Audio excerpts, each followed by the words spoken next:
మాట్లాడచ్చు. ఏమ్మా వినబడుతుందా నా మాట? వినిపిస్తుంది స్వామి, చెప్పండి. శ్రీనివాస్ లైన్ లో ఉన్నట్టున్నాడుగా. ఉన్నారు. ఎందుకు లోకం అంతా అఘోరి అమ్మ అంటుంటే మీరు శ్రీనివాస్ అని పిలుస్తున్నారు? నేను శ్రీనివాస్ అనే పిలుస్తాను. అఘోరి అని మీరు అనుకుంటే సరిపోదు కదా శంకరా. ఎవరు ఎలా పిలుచుకోండి నాన్న, ఇప్పుడు నాకేం పరకపడదు. ఇంకా పరకు నేను పడిస్తాను, మీరు టెన్షన్ ఏం పడకండి, ఆ విషయాలు వదిలేసేయండి. అఘోరి అన్న విషయం నేను మళ్ళీ మాట్లాడతా మీతోని. ఈ అమ్మాయి ఇష్టంగా వచ్చిందని లాస్ట్ టైం కూడా చెప్పాను.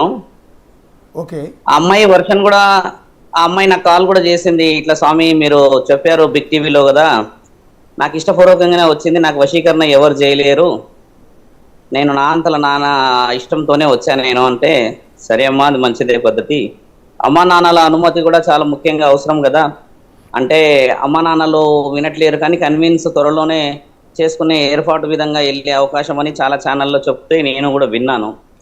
ఇప్పుడు కూడా శ్రీనివాస్ చెప్తుంది ఏంటంటే, నన్ను ఎవరు ఆపలేరు, నన్ను ఎవరు ఏం చూడలేరు, నేనేం చేసుకోవాలో చేసుకుంటా అని మాట్లాడుతున్నాడు. కాబట్టి అఘోరి తత్వానికి శ్రీనివాస్కి సంబంధం లేదు. శ్రీనివాస్ ఏమైనా చేసుకోవచ్చు, he has a right to go anywhere, ఏదైనా చేసుకునే రైట్స్ ఉన్నాయి. కానీ అఘోరి అని పేరు పెట్టుకొని పోతానంటే మాత్రం ఆ రైట్ వే కాదు. అఘోరి అమ్మ అన్న వర్డ్ మీరు ఏదైతే అంటున్నారో, it has to declared by the akhadas of the Kashi.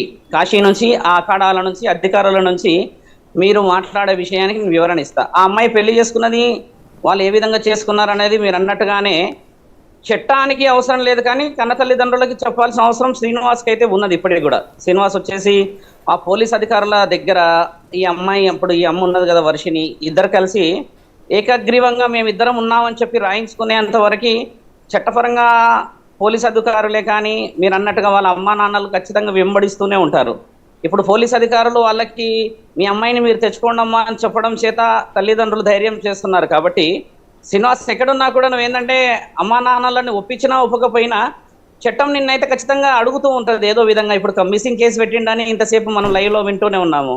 కాబట్టి ఆ మిస్సింగ్ కేసుకి అయితే నువ్వు రెస్పాన్సిబిలిటీ ఇవ్వక తప్పదు. నువ్వు నార్త్లో ఉన్నా, సౌత్లో ఉన్నా, ఈస్ట్లో ఉన్నా, వెస్ట్లో ఉన్నా, wherever you are there, network ఖచ్చితంగా ఉన్నది, నీ మొబైల్స్ అన్ని ట్రాప్ ఉన్నా, నువ్వు ఎక్కడ పోతున్నావు ఏంది అనేది ఖచ్చితంగా మనుషుల ద్వారా అయితే తెలుస్తుంది. ఫోన్లో ట్రాప్ ఉన్నది, ఆ అమ్మాయి నిన్ను సెక్యూర్ చేస్తుంది. That is very good information. So she has know everything about ఎక్కడెక్కడ పోతున్నాను అన్న సంగతి. ఇప్పుడు ఈ అమ్మాయి ఇక్కడ హైదరాబాద్లో ఇంకో 2 రోజులు 3 రోజులు ఉంటుంది, నిన్ను చేరుకుంటుంది వాస్తవమే. కానీ పోలీస్ అధికారులు అయితే నిన్ను అడిగే హక్కు ఉమ్మాటికి 100% ఉన్నది వాళ్ళకి. ఆ విషయంలో నువ్వు ఒప్పుకొని, ఆ అమ్మాయి ఒప్పుకొని పెళ్లి చేసుకున్న వాళ్ళు కూడా, ఒక పురుషుడు ఒక స్త్రీ పెళ్లి చేసుకున్నా కూడా పోలీస్ అధికారులకు వచ్చి నాకు వీళ్ళ వల్ల రక్షణ ఈ విధంగా ఉంది, వీళ్ళు నన్ను ఈ విధంగా ఇబ్బంది పెడుతున్నారు అని చెప్పిన తర్వాత acceptance letter by the law and order department and acceptance by the parents, ఆ అమ్మాయి వాళ్ళ పేరెంట్స్ నుంచి మా ఇద్దరి మధ్యలో ఈ విధంగా ఏకగ్రీవ పత్రం ఉన్నదని చెప్పేసి ఆ పత్రాలు రాసుకున్న తర్వాత నువ్వు ఎక్కడైనా లీడ్ చేసుకున్న రైట్స్ ఉన్నాయి. ఇప్పుడు ఆ రైట్ లేదు, నాకు అలా చేయలేనంటే నువ్వు మళ్ళీ సమాజాన్ని వేరే విధంగా భ్రష్టు పట్టించే మాటలే మాట్లాడుతున్నావు, కానీ వితండవాదం ఉన్న మాటలే. కానీ నేను అలాగ అనలేదు స్వామి గారు, నేను అలా అనలేదు. నేను ఏంటంటే ఇప్పుడు వచ్చిన తర్వాత ఒక జాగాలో కూర్చుంటున్నాం కదా, అన్ని నా మాట విన, నువ్వు కూర్చోవాల్సిన అవసరం లేదు శంకరా. ఇప్పుడు రేపో ఎల్లుండో బయలుదేరి వచ్చి ఆ అమ్మాయిని తీసుకొని వెళ్ళి పోలీస్ స్టేషన్కి వెళ్ళి అదే పోలీస్ అధికారుల దగ్గర నేను అదే చెప్తాను స్వామి గారు, నేను అదే చెప్తాను. నేను ఇప్పుడు ఆగ్రాలో ఉన్నాను కదా, బయలుదేరాను, నేను ఎట్టి పరిస్థితుల్లో డైరెక్ట్ తెలంగాణకి వస్తున్నాను. నేను మీడియా ముఖంగా చెప్పేది ఏంటంటే, ఆ అమ్మాయి నువ్వు తీసుకుపోయే రైట్స్ నీకు ఇంకా రాలేదు. ఆ అమ్మాయి నువ్వు వితండవాదం చేస్తున్నావు కదా, రైట్స్ తీసుకురండి అంటున్నాను. మొదట ఏంటంటే, నాకు ఈ అమ్మాయి ఇష్టము, నాకు నేను ఇద్దరం పెళ్లి చేసుకున్నాం అన్న దానికి సర్టిఫికేషన్ హ్యాస్ టు కమ్. ఇప్పుడు సర్టిఫికేషన్ నీకు రాకపోతే నీకు రక్షణ లేదు ముమ్మాటికి. ఆ రోజు ఉజ్జయిన్లో పోలీస్ అధికారులు అర్ధరాత్రి 2 గంటలకు వచ్చి తీసుకుపోతుంటే చూస్తూ నిలబడిపోయావే తప్పితే అమ్మాయిని ఆపే ప్రయత్నం చేయలేదు. అంటే నీకు ఆడ ప్రాణ భయం ఉంది, లా అండ్ ఆర్డర్ భయం ఉన్నదని అర్థం కదా. ఎందుకు ఆపలేవు మరి? ఆ రోజు ఆపాల్సింది కదా, ఆపేసి అమ్మాయిని నువ్వు అలా ఇలా తీసుకుపోతావు నా భార్య అని చెప్పి ఆపాల్సింది కదా శంకరా. నువ్వు ఎందుకు ఆపలేవు మరి? ఆపిన తర్వాతనే ఈ ఇంటికి 5 days వెళ్ళొస్తా అన్నది, అది ఎవరికన్నా తెలుసా? 5 days అమ్మాయి వెళ్తాను ఏడున్నది లగోటితో అని. అలా కాదు, ఆ అమ్మాయిని ఈ పంట చింతపండు చేశారు, నన్ను కొట్టారు, నా చైన్ ఎత్తుకుపోయారని గట్టిగా అరుస్తుంది కదా, నీ భార్యను తీసుకుపోయినప్పుడు నువ్వు కూడా మీడియాకి చెప్పేటుండే. కొట్టింది నాకు ఇప్పుడు తెలిసింది కదా నాన్న. ఇప్పుడు కాదు మిత్ర, నా మాట విను మిత్రమా, ఇప్పుడు కాదు. ఆ అమ్మాయి బయటకు వచ్చిన 2వ రోజే వీడియో ఆర్టీవీలో వచ్చింది. ఆర్టీవీలో కూడా వచ్చినప్పుడు నువ్వు రెస్పాండ్ ఇచ్చేడుతుండే, అమ్మ నేను వస్తున్నా అని చెప్పి. ఈ 10 రోజులు 5 రోజులు సమయం వృధా చేసి ఇప్పుడు చూస్తున్న ఛానల్లో వాళ్ళందరూ అది చేసి ఇప్పుడు నీకు ఇబ్బంది చేసుకునే పరిస్థితి రాకూడదు కదా. ధర్మరక్షణలో నువ్వు ఉన్నావు, లోక కళ్యాణంలో నువ్వు ఉన్నావు, పరమాత్ముడి ఆజ్ఞని పాటిస్తున్నావు అన్నప్పుడు స్త్రీ రక్షణ మన భారతదేశంలో మొట్టమొదటి హక్కు. అఘోరలు ఎక్కడన్నా పెళ్లి చేసుకోవద్దని ఉందా? అఘోరలు పెళ్లి చేసుకోవద్దని, అఘోరాలు పెళ్లి చేసుకోవాలని ఎక్కడ రాసి ఉంది చూయించు. నేను అఘోరాలు పెళ్లి చేసుకోవద్దని రాసున్నది నీకు నేను ఇప్పుడే చూపిస్తా. అలా అంటలేను. నేను అనేది ఏంటంటే అఘోరాలు పెళ్లి చేసుకోవద్దు అని రాసిలేదు, చేసుకోవాలని రాసిలేదు.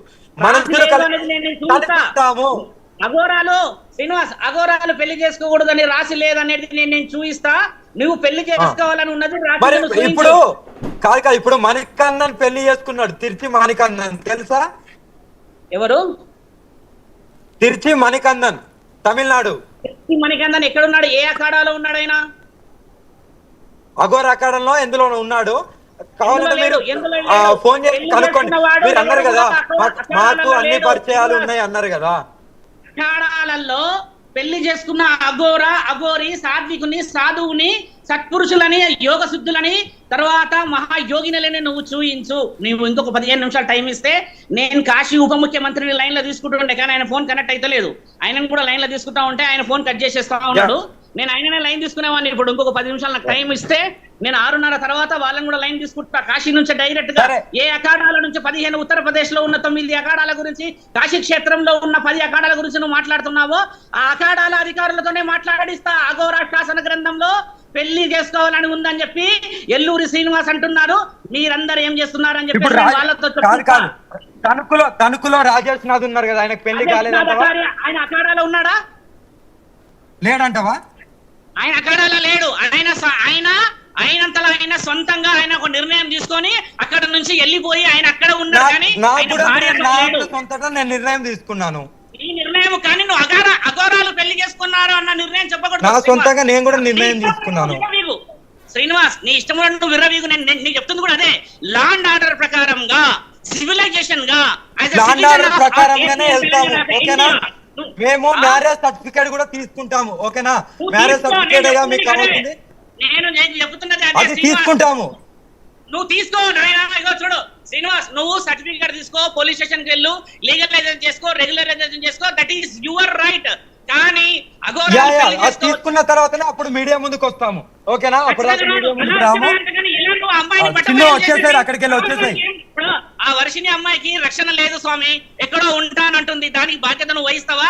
ఈ రోజు రాత్రి అమ్మాయికి ఏమన్నా అయితే నువ్వు 100% నేను రావడానికి 2 రోజులు అవుతుంది అంటున్నావు కదా. ఆ అమ్మాయికి ఏమైనా నాదే బాధ్యత. ఓకేనా? అమ్మాయి తల్లిదండ్రులు వదిలిపెట్టి వచ్చింది, నువ్వు ఎక్కడో ఉన్నావు. ఇప్పుడు నువ్వు నిన్నగాక మొన్న నాగర్ కర్నూలులో ఒక ఆడబిడ్డని 7 ఆ గుడిలో పోతే ఆ అమ్మాయిని ఏం చిత్రహింస పెంచారు చూసావు కదా. ఒక ఆడపిల్లకి రక్షణ ఉందా ఈ రోజుల్లో? నేను రక్షణ ఇస్తాను నాన్న. నా సిద్ధాంతం అది. నా దగ్గరికి వెళ్ళి ఎవరు ముట్టుకోలేరు. పక్కన ఉండాలి కదా శ్రీనివాస్, పక్కన లేకపోతే రక్షణ ఎట్లా వస్తుంది? అదే ఇప్పుడు నాతోనే ఉంటది కదా, రక్షణ ఎందుకు ఉండదు అంటున్నా నేను. ఎక్కడ ఈ 2 రోజులలో నువ్వు వచ్చి పోలీస్ స్టేషన్ లో లా అండ్ ఆర్డర్ ప్రకారంగా నువ్వు లీగలైజేషన్ సర్టిఫికేషన్ తీసుకునేంత వరకు ఆ అమ్మాయికి నీకు రక్షణ లేదు. పోలీస్ అధికారులను ఇవ్వని చెప్పయ్యా నీకు పేపరు. నేను ఢిల్లీలో ఉన్నాను కదా, మార్నింగ్ వరకే హైదరాబాద్ లో ఉంటున్నా. ఓకేనా? నువ్వు హైదరాబాద్ కి వచ్చి మంగళగిరికి పోయి, మంగళగిరి నుంచి పోలీస్ స్టేషన్ నుంచి వాళ్ళ పేరెంట్స్ మధ్యలో ఒప్పించి పేపర్ తీసుకొని ముందుకు పో. అంతేకాని ఇలాంటి వితండవాదం చేసేసి అదే నిజము, అదే సాత్వికము, అదే ధర్మము, అదే నిజం అని చెప్పాల్సిన అవసరం లేదు కదా మీకు. నేను అదే లీగల్ గానే వెళ్తాను. నేను వస్తున్నాను హైదరాబాద్ కు. ఓకేనా? అమ్మా నాన్నతో ఒప్పించుకున్న లెటర్ రాసి ప్రెస్ నోట్ రిలీజ్ అయ్యి, పోలీస్ అధికారులు ప్రింట్ చేసిన నోటీస్ రిలీజ్ అయ్యి, ఇవన్నీ రిలీజ్ చేయకుండా నువ్వు వచ్చేసాయి నేను చూసుకుంటా, ఎవడొస్తాడు చేస్తాడంటే సమాజం నిన్ను చూస్తున్నప్పుడు, ఆ అమ్మాయిని చూస్తున్నప్పుడు ఏం నేర్చుకోవాలి? లోక కళ్యాణం అంటే ఇదేనా? నానా ఇక్కడ పెళ్లి సంబంధం పెళ్లి గురించి మాట్లాడుతున్నాను. ఓకేనా? నేను లోక కళ్యాణం గురించి అది ఎప్పుడు ఆగదు. అది ఇప్పుడు కాదు, ఎప్పుడు నా ప్రాణం వదలడం కూడా అలాగే వదులుతాను. ఆ మాట విను. పెళ్లి లోక ప్రస్తావన కళ్యాణం గురించి తెచ్చుకున్నావు. మాట్లాడలే, ఇక్కడ మ్యారేజ్ గురించి మాట్లాడుతున్నాను నాన్న. మాట్లాడుతున్నావు కదా, ఆ మ్యారేజ్ గురించి వెళ్ళి ఎక్కడ మాట్లాడాలి? నువ్వు పేరెంట్స్ తో మాట్లాడాలి, పోలీస్ స్టేషన్ లో లీగల్ గానే వెళ్తాం, ఓకేనా? నేను లీగల్ గానే వెళ్తున్నాను, మీడియా పరంగా చెప్తున్నా కదా, లీగల్ గానే వెళ్తాం. అమ్మాయి కూడా చెప్తున్నాను కదా, ఇలాంటివి చేయడం వల్ల ఏమవుతుందంటే మీకు మీరు బహిర్గతమై రక్షణ లేని పనులు చేసుకుంటున్నారు. మీరు ఆలోచించి దాన్ని ధర్మం అనకూడదు. ఆ ధర్మాన్ని పాటించాలంటే మానవ ధర్మం ముఖ్యమైనది. మానవ ధర్మాన్ని పాటించాలంటే పరధర్మాన్ని పాటించాలి. నాలుగకి అడ్డు లేకుండా మేము చేసే పనులే న్యాయం అంటే ఏ విధంగా ధర్మాన్ని కాపాడుతావు నువ్వు? సరే సరే. అంటే స్వామి శివరుద్ర స్వామి, అండి స్వామి ఇప్పుడు ఆయన అంటున్నది ఏంటంటే